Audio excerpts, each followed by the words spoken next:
pang mga nakakapangilabot na trahedya. Kami ay lubos na nagpapakumbaba at aming pinagsisisihan ang aming mga kasalanan. Patawarin mo kami sa lahat ng aming kasamaan, paghihimagsik, kasakiman, karahasan, kawalan ng pag-ibig sa aming kapwa, katiwalian at pagsuway sa iyong mga utos. At huwag mo kaming parusahan ng lubos dahil kami ay humihingi ng iyong awa at kahabagan. Tulad ng iyong sinabi sa iyong banal na salita, na darating ang oras na hindi na mapipigilan ang pagdating ng mga digmaan at mga paglalaban-laban ng mga bansa, pati na din ang mga lindol at tagutom sa iba't ibang dako ng mundo. Aming panghahawakan ang pag-asang nagagaling lamang sa iyo. Sa iyong tulong, kami ay magtsatsaga sa aming kapigatian at palagiang kaming mananalangin sa iyo. Sa iyo kami dudulog, O Diyos, at ihingi ng iyong habag.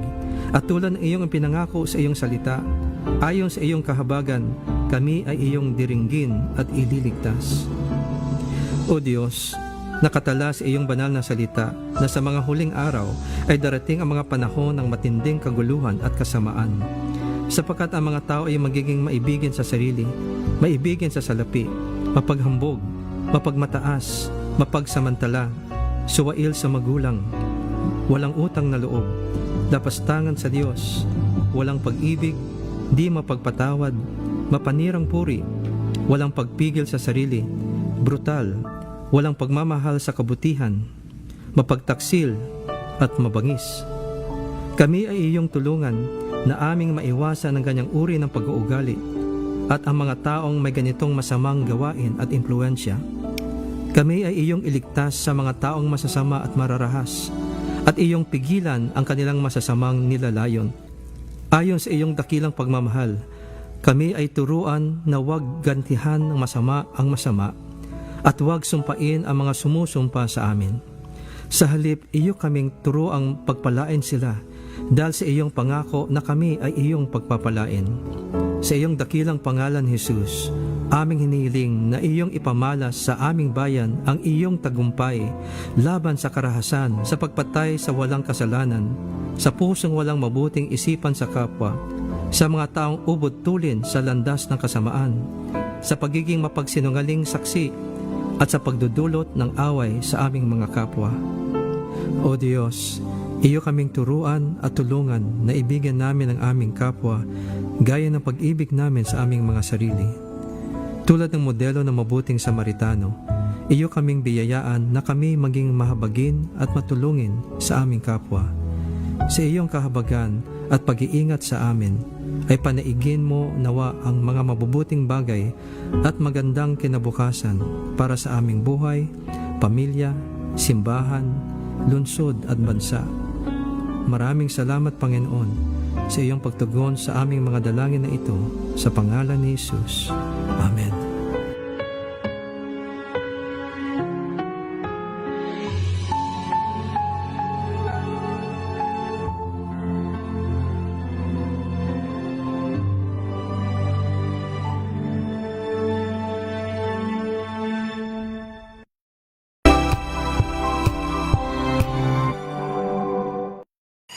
Mga balitang gigising sa inyong umaga. Mga balitang kailangan mong malaman. Mapapakinggan sa ACS Balita sa 2x2.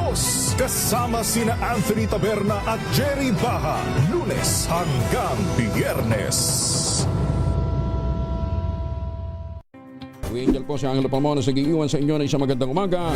Maraming salamat. Life goes on! Nine. Good morning, Lakay. Good morning, Sister Ann. At good morning. Magandang mainit na umaga. Angel po si Angelo Palmona sa giiwan sa inyo na isang magandang umaga. Maraming Sa salamat. Pilipinas, una sa Pilipino. Alamin ang mga maiinit na isyung pambayan, mga balitang kailangan mong malaman, usapin sa pamahalaan, politika, ekonomiya at kabuhayan. Ito ang mga dapat mong malaman, pakialaman at pag-uusapan dahil kayo ang tinig ng mamamayan dito sa Damdaming Bayan. Live sa DZRH Radio, DZRH TV at DZRH Digital. Kasama sina Lakay, Deo Macalma Baha at Elaine Apit. Araw-araw, Lunes hanggang Biyernes. Damdaming Bayan.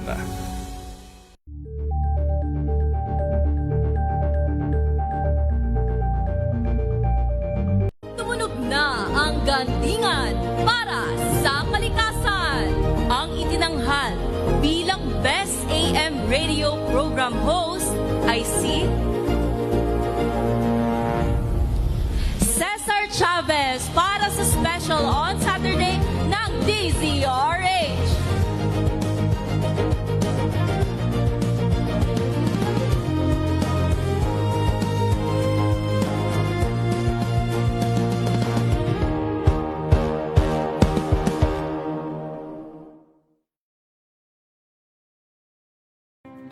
Better news. Una sa Pilipinas, una sa Pilipinas. NVS, trending and para show nakahandang Sa ating balitan mga kaibigan sa Rapido Hanaw. Public Service Hour. Siyempre pa, una sa Pilipinas. Una Yan sa ang kabuhanan din pala tuntunan ng break time. Sabay niyo na po ang mga balita at talakayan sa Balansyado. Maraming sa... buklatin ang mga pahina. Pakinggan ang boses ng lipunan.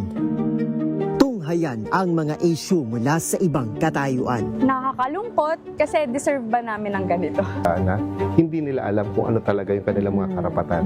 Yung gobyerno, tinulungan nila yung kanilang magsasaka. Pinapatahimik tayong lahat using various laws. Through education, kayang-kaya nating baguhin yung ganitong klaseng pag-iisip. Isang kwento, iba't ibang anggulo.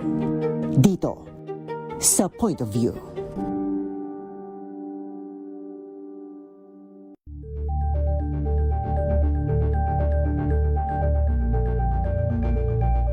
Tambalang Anthony Taberna at Jerry Baha ang gigising sa inyong umaga dahil lalatay ang humahagupit na diskusyon at komentaryo Lunes hanggang Biyernes sa 2x2.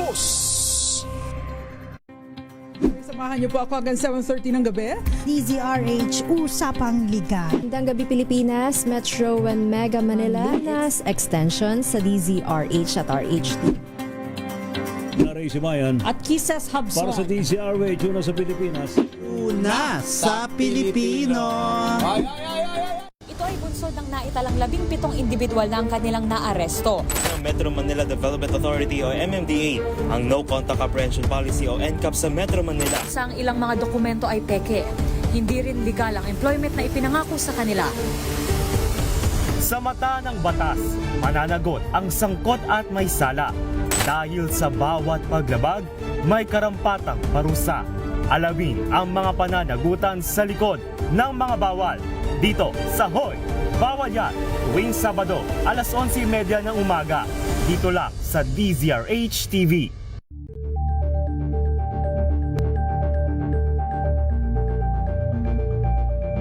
Tumunog na ang gandingan para sa kalikasan. Ang nagkamit ng parangal bilang Best News Anchor ay walang iba kundi si Angelo Palmones ng Magandang Umaga Pilipinas, DZRH Radio 666 kHz.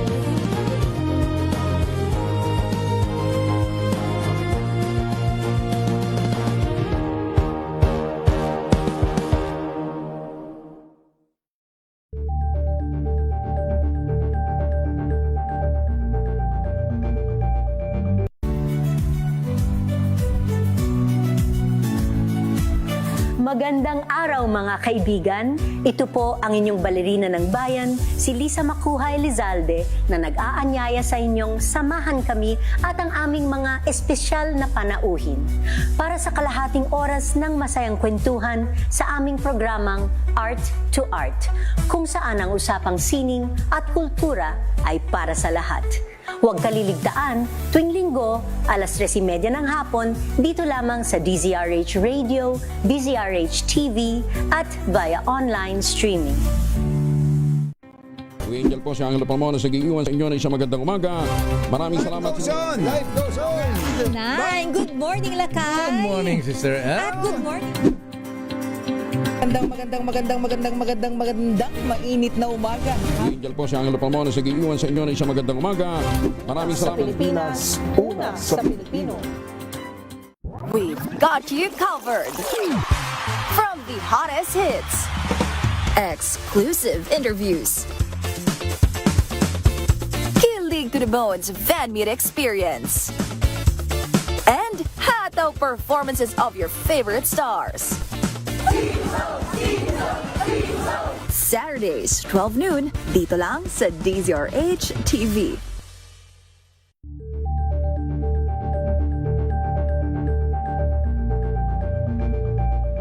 Curious ka ba sa maraming bagay? Kami na ang bahala dyan. Aalamin, tutuklasin at bibigyang linaw namin ang mga katanungang bumabagabag sa inyong isipan. Sa programa kung saan ang bawat sagot ay galing lamang sa mga eksperto. Ang Expert's Opinion, tuwing linggo alas 3 ng hapon, dito lang sa DZRH TV. Better News. Una sa Pilipinas, una sa Pilipinas. NVS, trending and viral show. Nakahandang sa ating balitan mga kaibigan sa Rapido Hataw. Public Service Hour. Siyempre pa, una sa Pilipinas. Ayan ang kabuuan natin palatuntunan ng break time. Sabay nyo na po ang mga balita at talakayan sa Balansyado. Maraming salamat. Kung good vibes ang hanap mo, dito ka na sa sigurado. Mula sa mga istoryang nagbibigay ng inspirasyon hanggang sa mga kwentong may dalang solusyon. Mga balitang pampagaan, pakiramdam at pampaganda ng araw. Hindi lang ba sa good news, kundi the better news. Mula Lunes hanggang Biyernes, 1:00 ng tanghali sa DZRH TV.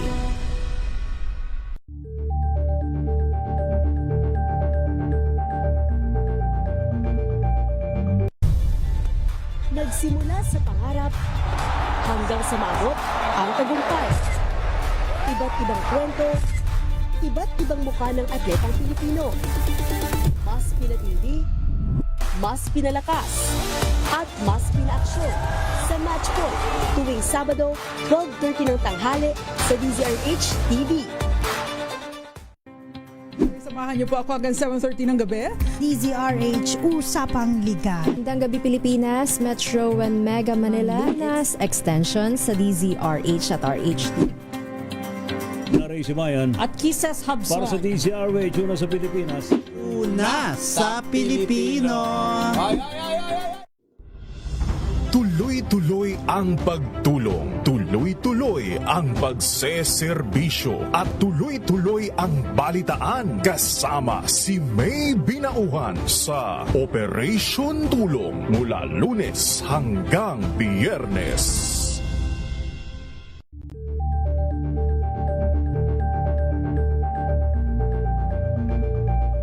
If I get impeached, then that is my end. Tumutok sa pinaka-importanteng paglilitis ng impeachment court ngayong taon. The Impeachment Trial of Vice President Sara Duterte. At DZRH Special Coverage.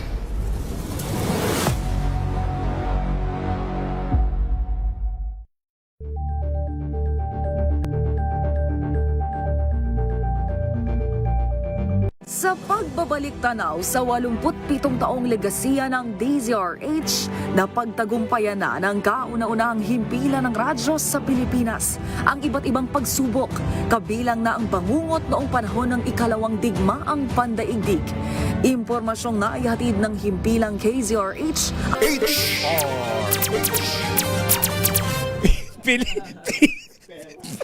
Pilipinas!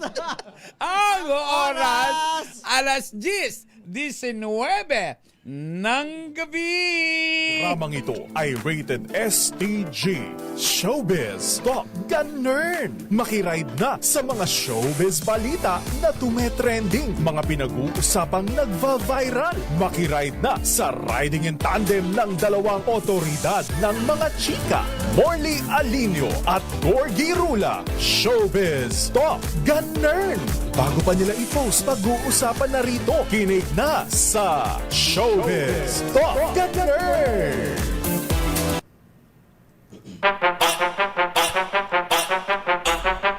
Yes! Magandang gabi, Luzon, Visayas at Mindanao. Kayo po ay nakikinig, nanonood dito sa nag-iisang programang Mahal ng Bayan. At ito ay ang Showbiz Talk Ganern. Ako po si Morley Alinio. Ako po si Gorgie Rula. Para sa DZRH. Una sa Pilipinas, una sa Pilipino.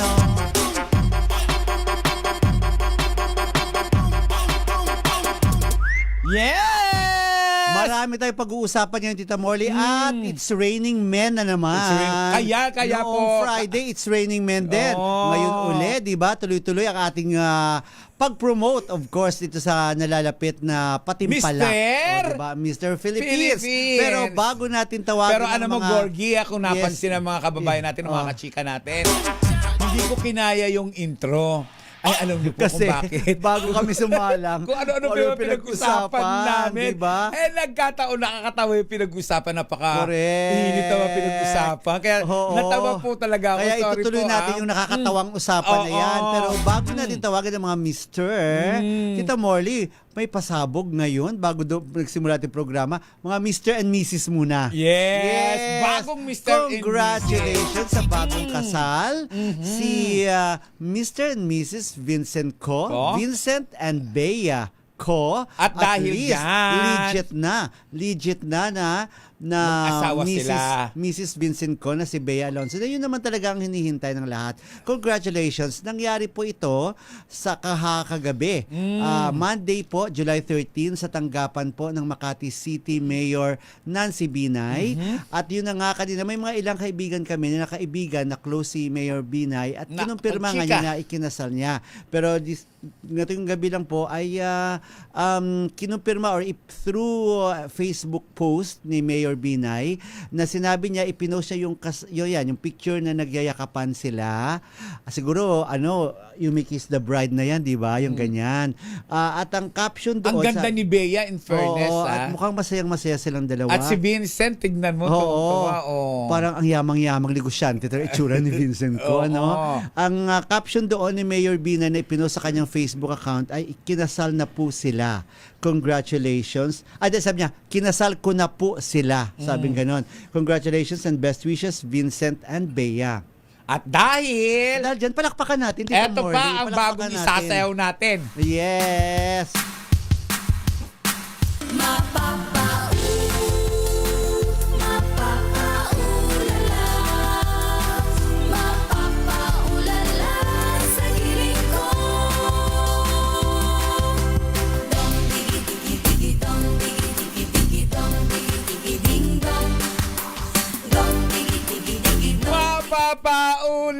Napapaulala talaga si Vincent at saka si Bea. Yes, pero congratulations. Pero kasi alam mo, sabi nila, considered as tanan yan.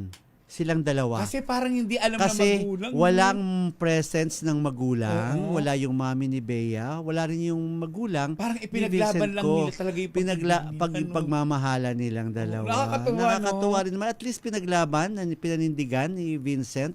Kasi may mga sinasabi na, naku, wala naman siyang balls. Sabi ganun, hindi niya pinaglaban, hindi natuloy yung kasal nila dun sa Spain. Eto na.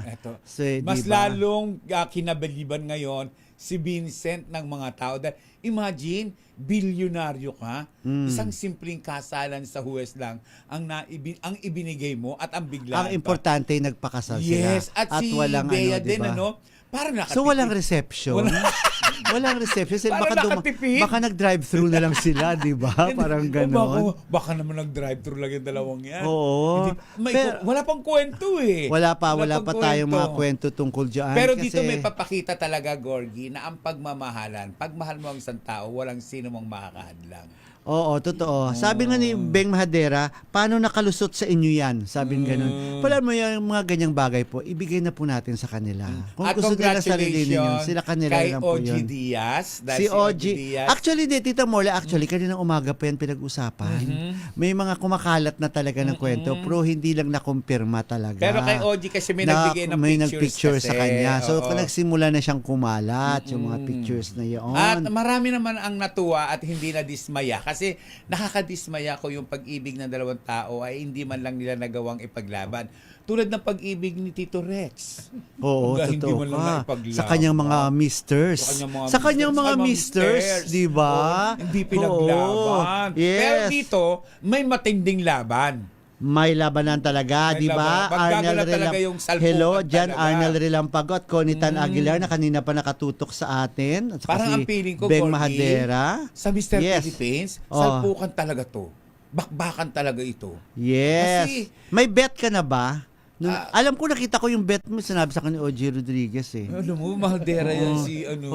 Oo, nakita ko na yung bet mo dun eh. Kaya lang, hindi ko alam ang pangalan Ay, hindi ko eh. sasabihin. Baka Parang, dali ni Rex. parang, Pag dinala rito ni Rex, parang bata, parang ang bagets pag na dinala bagets rito yung ni Rex itsura. kasi yung bet ko, hindi na ako makakapag-programa. Bibilihan ko na lang siya ng pagkain, lilinisan ko siya, pupulbusan, and everything. Ganyan ka? Ang tanga mo pala, no? Ang tanga mo pala. Oo. Pero ito na po, at nakakatuwa po, pinagbigyan tayo, of course, ni Mr. Rex Bellarmino, ang producer po ng Mr. Philippines.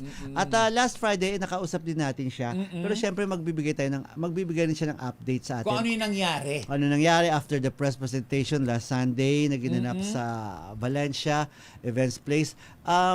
Pero bago welcome natin na bago natin Yes. i-welcome ang lahat at bago natin kausapin si Rex sa maraming mga katanungan, i-introduce muna natin, of course. Gusto ko, Gorgie, sila yung mag-i-introduce sa sarili nila para silang nasa ano. Oo, at kung anong nire-represent sige, nila. Sige, ganun ang drama natin, ha. Ganun ang drama natin, ha. To your right, Tita Morley. Yes. To my left, Go. diba? Okay. Simulan natin kay Bruno Mars. O, di ba? Kamukha ni Bruno Mars. Ayan, oo. Dahil magaling kumanta. Yes. Yes. Pakilala ka na, iho. Hello. My name is Mark Jose Fernandez, your Mr. Philippines, Santo Tomas City, Province of Batangas. Ay, galing. Next! Oo. Hello everyone, my name is Aaron Vinuya, your Mr. Philippines, Province of Bataan. Ato na! Susunod! Yes. Oo. I'm Jonathan Dado, 29 years old, representing Binyan, Laguna. Yummy! Laguna. Ikaw At taga kapitbahay Santa ko, Rosa ako ka. taga Oo, Santa Rosa. ikaw. Oo. Eto na. Mahuhuli ka sa Binyan, Laguna. Gusto ko nga eh. Gusto ko nga eh. Oo. Gusto ko. Eto na, Gorgie. Ipakilala natin ang ating kaibigan. Ang pasimuno ng lahat. Oo, ang kapural. Kapural, oh. Kapural. Okay. Please welcome the one and only, our friend. Of course, si Rex Bellarmino, ang producer po ng Mr. Philippines. Hi, Rex. Good evening to everyone and thank you sa lahat ng umattend during the first presentation. Talagang sobra-sobra yung pasasalamat namin dahil talagang lahat ng media, lahat sumuporta. Gorgie, Marley, alam kong busy kayo pero you make it a point na andun kayo sa pinaka-special occasion namin during the press presentation. Kasi nag-expect dun si Tita Morley. Akala ko eh. Oo. Pwede naman ngayon eh. Okay, finally, ilan na talagang official candidates sa Rex? It's official 51 candidates. Nag-trim down pa kami. Official na yan. Pero nung gabing ipakilala niya sila ay 53. Hindi. Bali, that day, ano yun, eksaktong 53. 53. Pero ngayon, nowadays, Nabawasan. Nabawasan ano kasi ang dahilan? yung taga Tacloban kasi nasunugan sila. So kawawa talagang hindi na namin. Tapos yung isang Filipino community from Australia, kailangan niya nang bumalik. Yung schedule niya na paaga to going back to Australia dahil tatapusin muna niya yung kanyang course. Rex, alam ko baka naitanong na ito sa'yo during the time na una kang bumisita rito. Pero tanong ko lang, ano ang tunay na dahilan? Ano ang rason? Bakit itinayo nyo ang Mr. Philippines? Ang reason is talagang we're looking for the right kings na pwede nating i-represent for international stage. Na alam natin na kaya-kaya natin lumaban with other candidates with countries. Ayan talagang number one aim namin. Na talagang maraming Pilipino na talagang laban na laban. Ayun. Ako gusto ko lang tanungin na ating tatlong candidates. Ano ang konsepto? Ano ang idea nyo ng Mr. Philippines? Pero bago nyo sagutin yan, may patutugtog ako dito. Kailangan isasayaw ninyo, ha? Bago nyo sasagutin. Okay, game. Ayan. Hawak mo ang beat. Sino ang sasagot? Gorgie! Yes! Ang Guapulis. Ang Guapulis, no? Ang Guapulis! Yes, so may tanungin natin siya kanyang pagiging Si Nate Dado. Si Nate, di ba? Si Jonathan isagot Dado. ang tanong. Oo, Yun. ano ang konsepto mo? Ano ang para sa iyo ano ang isang tunay na Mr. Philippines? Para sa akin, yung dapat kong Mr. Philippines, yung responsable, tsaka yung may goal. Yun talaga. Yun. Ano yung goal na yon? Goal na para ano? Goal na maging good example sa mga kabataan. Sa ating sambayanan. Ayan. Eto naman, Yeah. hawak mo ang bitas, ang kamay. Ng taga-Bataan. Ng taga-Bataan. Yes. Oo. Aaron, question. Taas ang kamay. Ano? Kung sino nagtatanong ngayon siya magtataas ng bit, ha? Okay. Ano Okay. ang ano? Tanong. Anong meron ka? Ano ang age mo? O Edge galing mo. para mapansin ka sa competition na ito? For me siguro is yung consistency ko and yung dedication ko talaga for this platform. Na I'm doing my best every day and I'm doing my best to inspire even the other candidates kasi yun po talaga ako eh.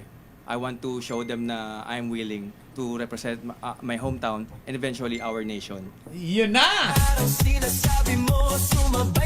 Hawak mo ang beat! Gorgie, ibato mo ang beat. Sino ang sasagot? Ay, hindi. Gusto ko ituloy yung isa pang tanong na yon. Yes. Bilang taga Santo Tomas, Batangas. Ayan ang isang mic mo. Ayan yung mic mo. Okay. Ayan, taga Santo Tomas, Batangas, ikaw. Yes. Ano ang maihahain ng isang Batanggenyo para siya'y hiranging Mr. Philippines? Bukod sa kaping barako. At saka sa Balisong. Di ba? Ano? Sagot! Well, like you said, di ba, Batagueños, we are known for being barako. And because of that, kailangan matapang ka, you are brave. And to become someone like a Mr. Philippines from Batangas, you have to be brave to voice out what is needed. Kailangan ipakita mo na you're willing to help. You are not hesitant enough to see those who are having troubles. And of course, give them a helping hand. Kaya let's do our best, especially those people, especially yourselves na if you look into the mirror, always say na, I want to do something good today. That's why my goal for if I became a Mr. Philippines, I really want to inspire, even at a young age, I really want to show them that we can still make a world a better place.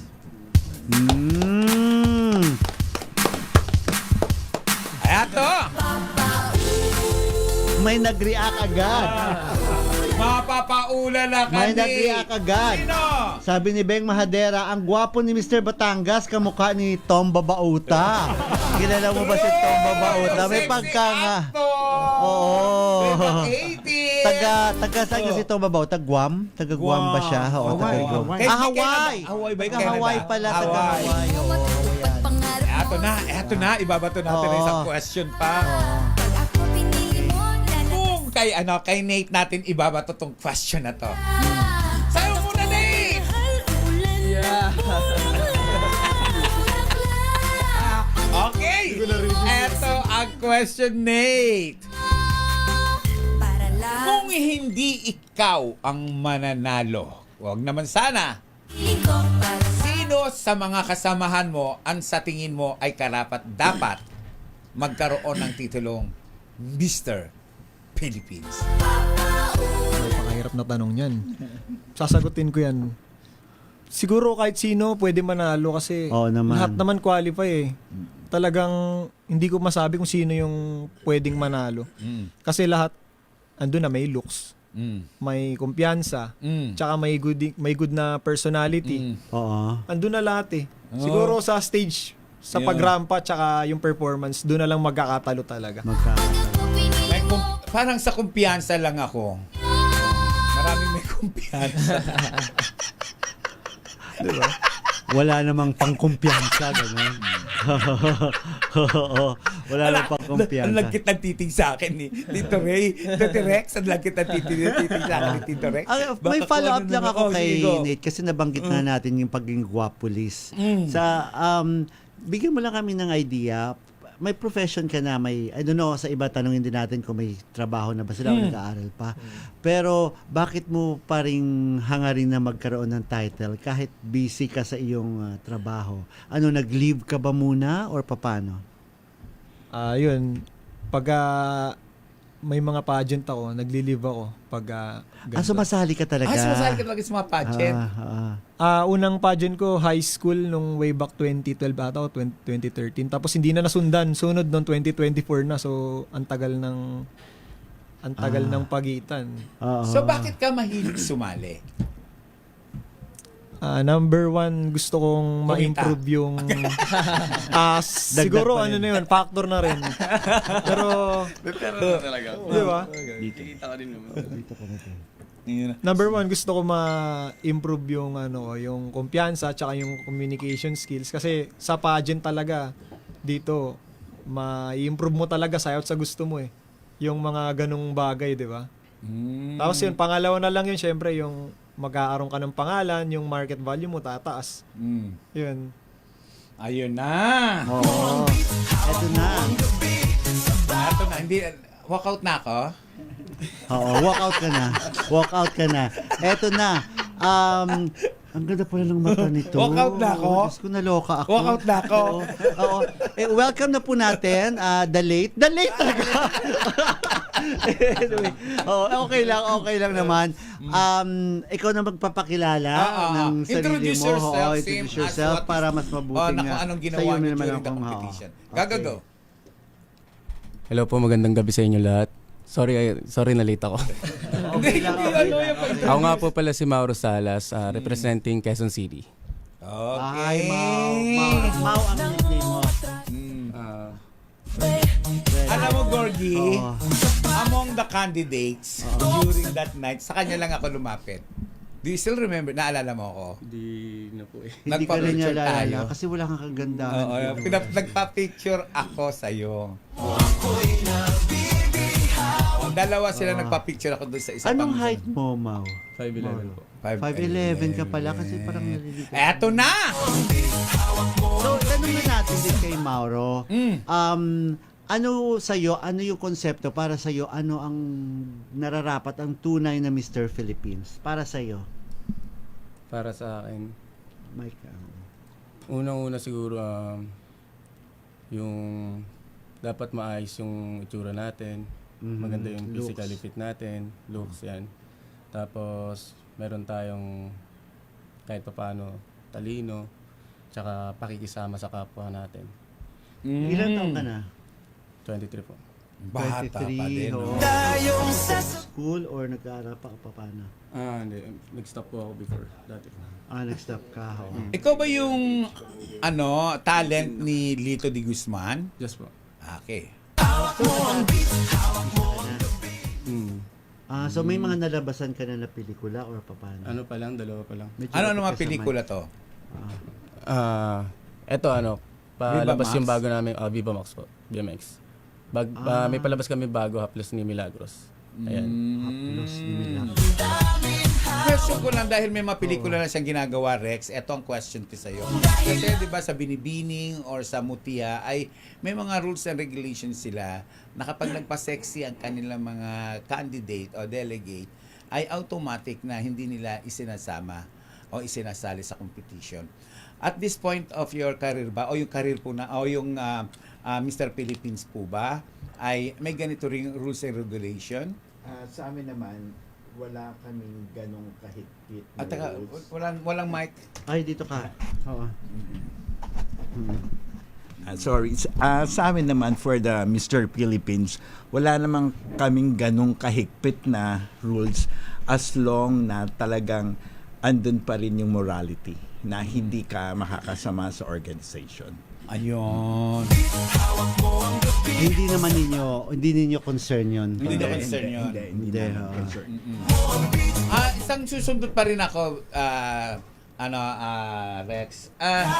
Sa inyo bang organization o dito sa Mr. Philippines, okay lang ba na may anak o may pamilyadong tao ang isang candidate? Yes.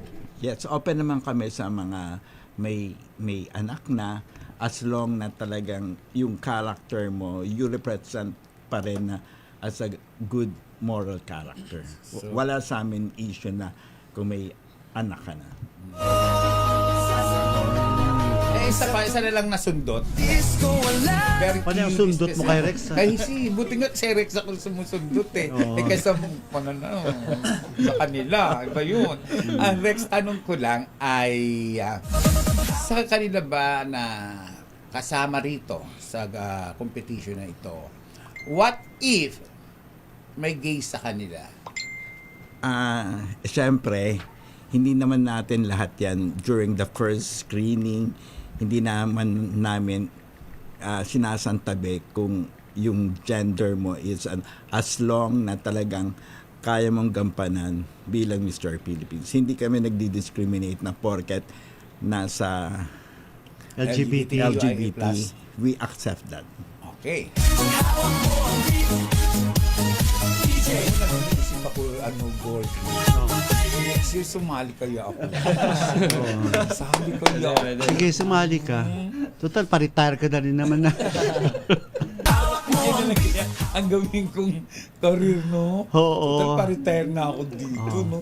Sali na lang ako sa competition. Bro, although si Mauro kasi nag-aartista na, kayo ba interesado rin kayong pasukin yung showbiz? Gusto niya rin mag-artista? Yes, Si that's Mark, why. kumakatango naman si Mark. Oo, gusto. Okay, Mark, sagutin mo. Kumakatango eh. Hindi, kasi for those of you who don't know, I'm still young and talagang pinasok Ilan ko taon ka na pa lang ba? I'm just 18. Ay! Yes. Napakabata naman. Oo, Napakabata naman pala nitong bata na ito. Okay, tuloy. And pinasok ko talaga itong industry na to because it's my dream. And of course, to be known, kailangan one of the best ways is to join a pageant to show them who the person you really are. And dahil doon, I wanna get connections to eventually get my dream, which is to become an artist here in the Philippines. Ito na nga, may fan na siya sa Canada, si Conitan Aguilar. Ano sabi ni Tony Conitan sa atin si Conitan Aguilar, sabi niya, may kamukha siyang si Jack Inanen. Pakita ka natin yung picture, Tech. Sabi niya, si Jack Inanen, isang artista po sa Canada. Isa siyang kilalang artista sa Canada. Oo nga, may iba yung dating niya eh. Oo, mapapakita ba natin, Tech? Although naguguluhan siya sa framing, yung ating technician. Kamukha daw ng isang aktor sa Canada na si Jack Inanen. Ayan daw yung kamukha. Yan, pinadala ni Conitan Aguilar. Diba? Bongga. Ang lakas ng dating nitong si Mark sa camera. Pero, ibang klase naman itong si Jan. Wala si Jan. Si Aaron. Ibang klase naman itong si Aaron. Oo, si Aaron. Sabi para siyang si Christopher Reeve. So, mala Superman. Para sa Superman. Oo nga, kapag sinasabing kamukha mo si Christopher Reeve, talagang kamukha ano ang reaction mo? Anong ginagawa mo? Okay lang naman. I appreciate it. It's like a compliment for me naman. Kasi syempre, Hollywood, di ba? So, masaya. Sarap sa feeling. Ayun. natatamimi ako magtanong. Pero hindi mo ka nakuhang mga mag-Superman or mga ganyan. Sabi sa may mga ibang events na ano. Actually, I'm a Superman cosplayer. Ah, every year, kapag kaya Halloween, naman pala. I dress up as So, Superman. cosplayer ka pala. Attend mga cosplay events, mga events for Halloween. As Superman talaga. Alam mo, ako din nagko-cosplay din ako eh. Ano naman, King Kong? Stop ya. Stop ya talaga. Sa buhok ko. Sa buhok ko. Anyway. Si Nate naman, tingin mo, yung training mo sa pagkapulis at sa mga experience mo na sa trabaho mo, edge mo yon para makuha mo yung title na Mr. Philippines? Definitely yes. Oo. Dahil? Kasi iba yung talagang nabubuong discipline lalo sa recruitment Totoo, no? course, sa training. Oo. Kasi kahit na mahirap, kailangan magampanan mo. So, pwede mo rin siya i-apply dito sa pageant. Oo. Pagiging disiplinado. Opo.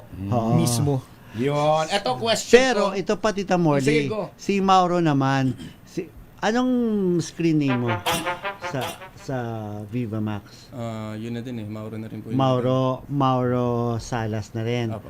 Mauro Salas. Lagi akong ma-attend sa sa Viva, pero parang Sa press ko ng Viva Max. Nakadalawang pelikula ka na doon. Oo. Ano mga pelikula? Sa bagong lang kasi ngayon lang ako tumanggap ng mga project. Ano mga pelikula to? Pelikula ko. Yung una parang yung lockdown talaga. Kasali din ako dun. Lockdown yung kay Direct Joel? Napanood natin yung nandun ka ba? Oo. Isa ka doon sa mga sumasayaw-sayaw? Hindi. Sa parang video call voice yan. Okay. Pero matagal yun siguro masyado ka pang bagets. Ano pa yung sumunod? Yung sumunod ito na. Yung Ito na. palabas naming Pero all out ka rin naghubad talaga doon. Diba? Paano ka napapayag? Paano ako napapayag? Kinausap ko yung sarili ko, payag na ba ako ganun? Nung kinausap mo ang sarili mo, ano ang... Nagdalawang isip kami ng sarili ko. Tapos, hanggang sa nag-isang isip na kami. Tapos sabi ko, ayun, sabi ko, sige, oo na. Tuloy ko na to. Kamukha ni Mauro, yung nag-Miss Universe, yung babae. Si Miss, si Miss India? Hindi, yung nag-ano rin ng Miss Universe. Basta. Oo. Yung girlfriend ni Ervic Behandre. Okay, ako gusto kong Si itanong... Arida. Di ba parang may pagka-Arida? At saka kilay. Sila may kanya-kanyang kagwapuhan. Kung ako magiging judge, hindi ko alam kung sino ang papanalunin ko sa kanila. O baka ako na lang mismo ang manalo. Kasi mahirapan ako sa kanila, di ba? Total, merig naman ako mag-angat ng sariling bangko, di ba? O ako na lang ang winner, di ba? Pero ang question ko ay ito. Kung kayo ang magiging title holder ng Mr. Philippines, paano ninyo hahawakan ang inyong pagiging Mr. Philippines na makatutulong para sa bansang Pilipinas? Ano ang magiging represent ninyo? Paano ang Ano sa tingin maging role ninyo ng isang Mr. sa ating Philippines bansa? para sa bansang Pilipinas? Sunod-sunod na lang kayo. Mauna ka na, Mark. For me talaga personally is always the same answer as earlier na talagang I wanna be a symbol. I wanna show that even someone has young or someone who doesn't have that much resources, kaya pa rin natin makatulong eh. Kasi sa mundong to, in our world, is already unfair. Kaya let's try to make it easier na as we help each other up, give each other up their own strengths and give them confidence as well. Kung alam mong isang taong makumpiyansa, then try natin i-adapt yun sa iba. Kasi me growing up, I've experienced bullying. Kaya I wanna show them that instead of bullying a person, let's try to help them change for the better. Ang huling patang. Aaron? For me naman, kung paano ko matutulungan for our country, siguro yung aking willingness to join our fellow Filipinos, mga cause nila, ganyan. As long as it's for the betterment of our nation, I'm willing to help them out. sa mga pinaglalaban po nila, ganyan. And also, be a consistent Mr. Philippines po talaga. I'm being a proud Filipino. Yan. Oo, Ay, sorry, Nathan. Nate, diyan ka lang Chan, wala pa si Chan. Nathan. Nate. Ako na ba? Nate, Nate Dado. Yung mga gusto kong isagot, nasabi nila, pero dadagdagan ko. Dagdagan mo. Ang naisip ko, kagaya ng sinabi ko kanina pag nag-set ka ng good example sa mga kabataan, yun, panalo na. Kasi, ang bata, lalo sa mga kabataan, ang ginagaya nila, yung mga matatanda kung ano yung nakikita nila.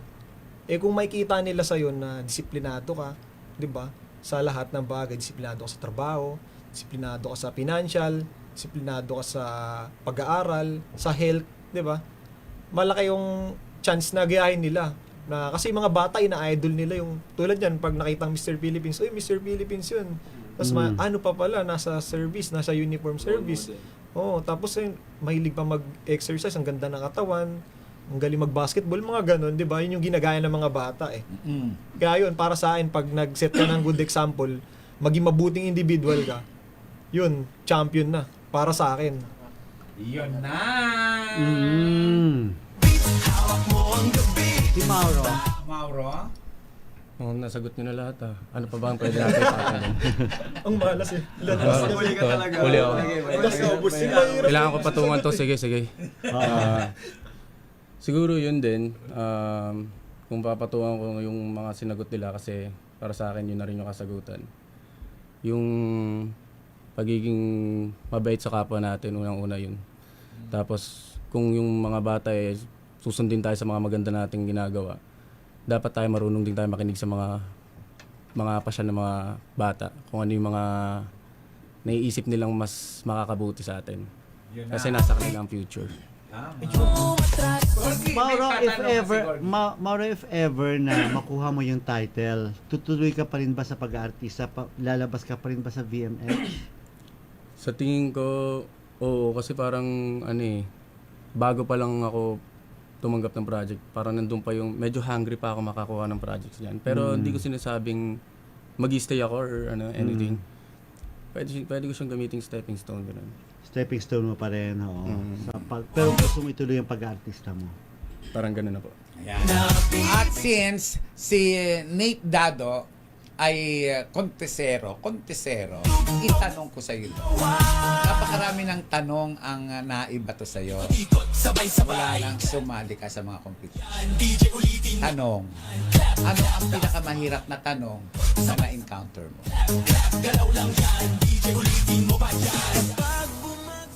Siguro yung pinakamahirap na tanong na na-encounter ko, yung tanong mo. Honestly.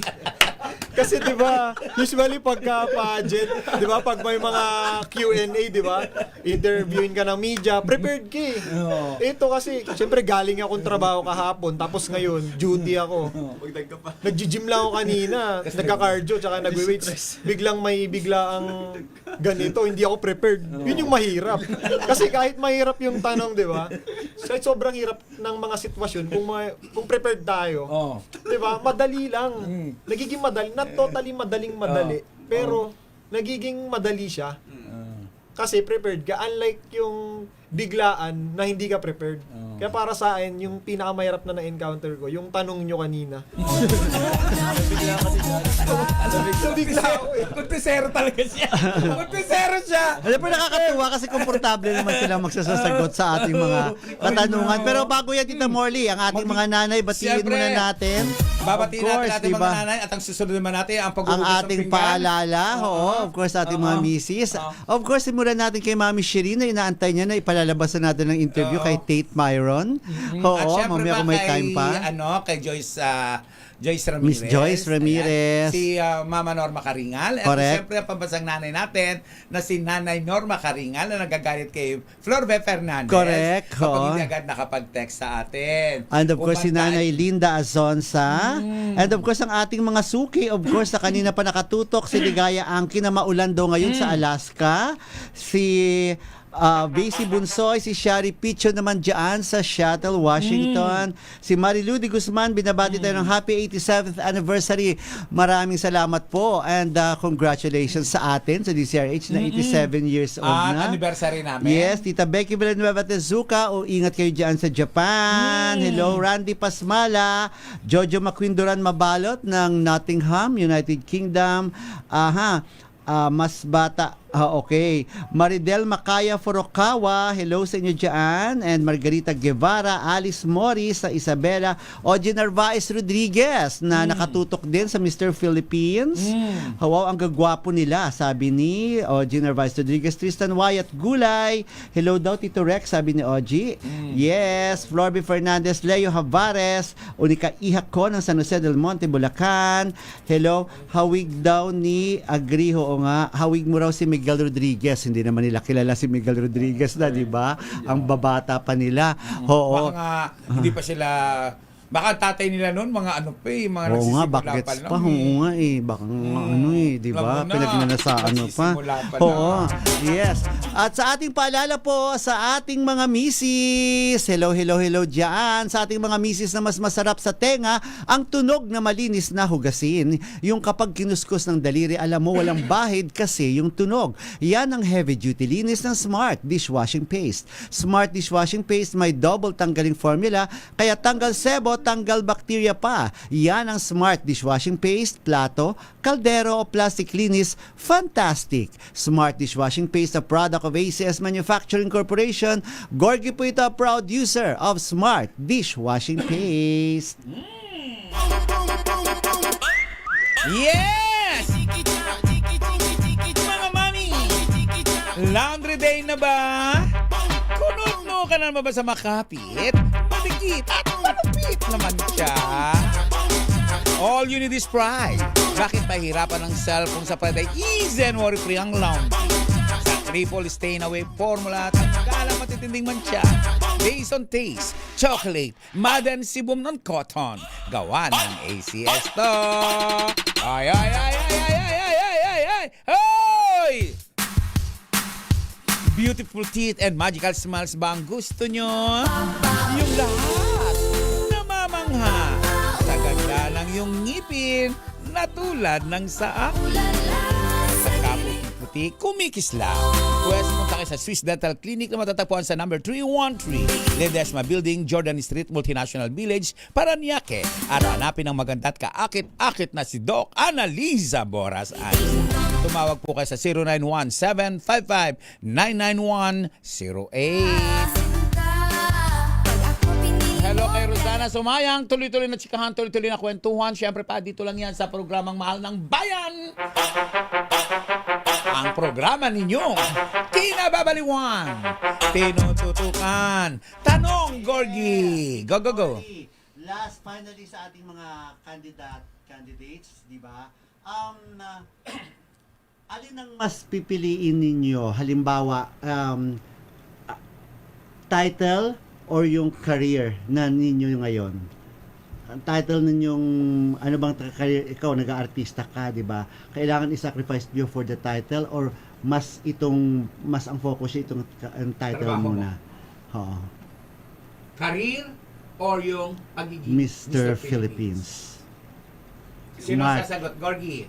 Ano? Mark, 18 years old pa lang si Mark. Okay. Nagtatrabaho ka na ba? O Actually, hindi pa. Pero this is my way na, like I said, stepping stone ko sa magiging career ko. Gusto ko maging artista, ganito, ganyan. For me, I would say career talaga.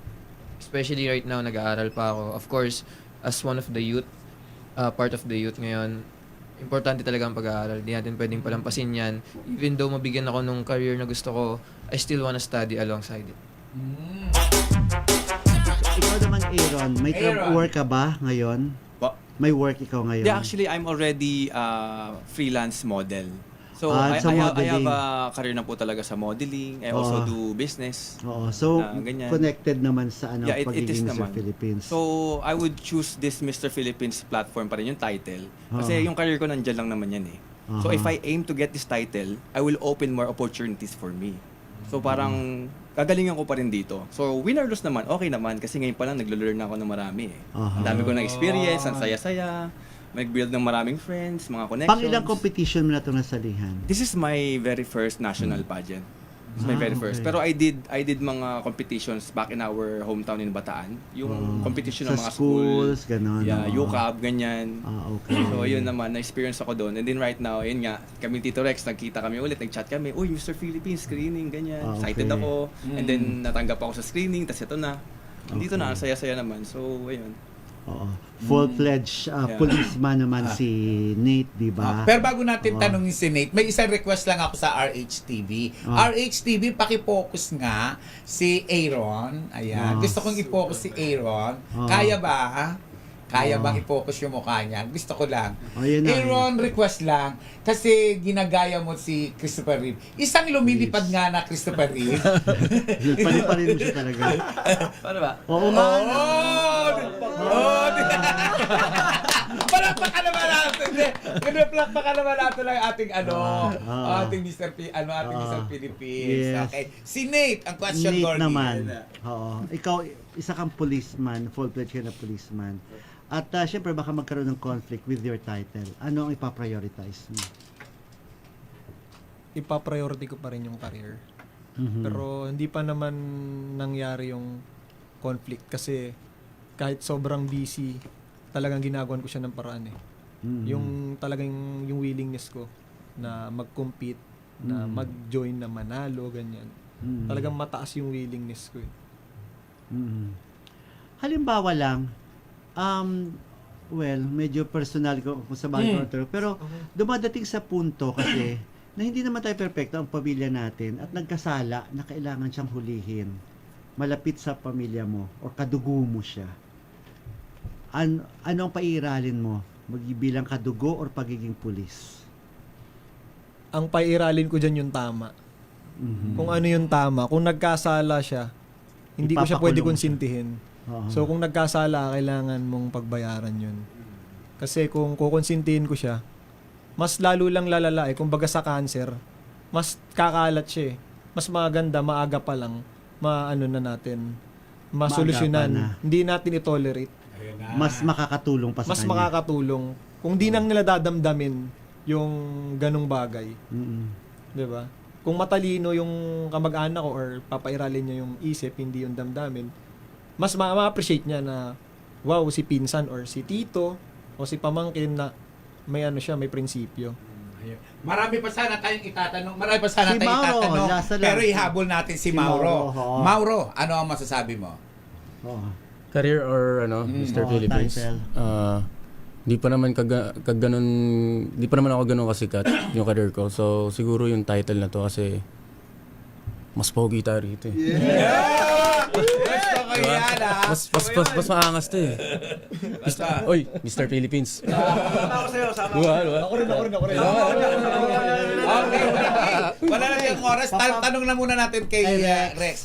Rex, sa narinig mo sa mga sinabi ng mga candidates bilang isang CEO o presidente nila, Rex, ano yung nararamdaman mo?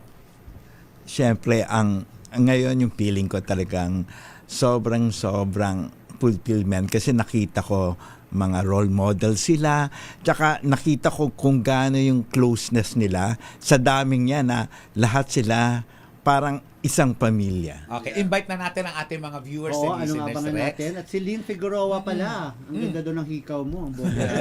Figueroa. Okay. Marshall, hello. Yes, Rex. Yeah. Ang aming preliminary will be on July 30 at Girlies Resort sa Bacolor, Pampanga. Diyan na magse-select ng top 20. And at the same time, ang Grand Coronation will be on August 2 at Palacio de Maynila. So, kita-kita po tayong lahat.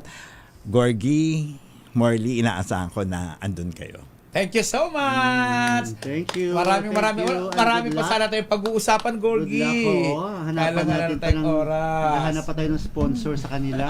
Sponsor sa kanila, Pero bago tayo magtuloy-tuloy, sayaw muna dyan! Go!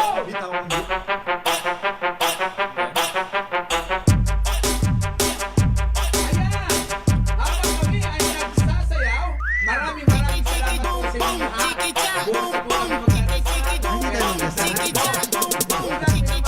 Respeto, ginagala. sa inyong lahat. Ako po si Morley Alinio. Ako po si Gorgie Rula. Para sa DZRH. Una sa Pilipinas, una sa Pilipino. Sumatin ang presensya ng Panginoong Yesus na buhay. Gumawa po tayo ng kabutihan sa kapwa. Babu!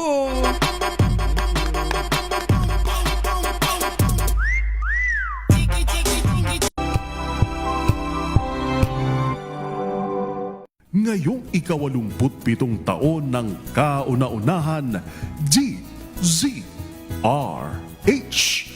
Tayo ay iisa. Ikaw, kayo, tayo. Iisa ang radyo. Tayo ay iisa. Iisa ang nag-uugnay. Iisang radyo ang pinakikinggan. Tayo ay magkaisa. Dahil tayo ay Pilipino. DZRH. 87 tayo. Saan ka man sa mundo, tayo iisa. Tayo Pilipino. Serbi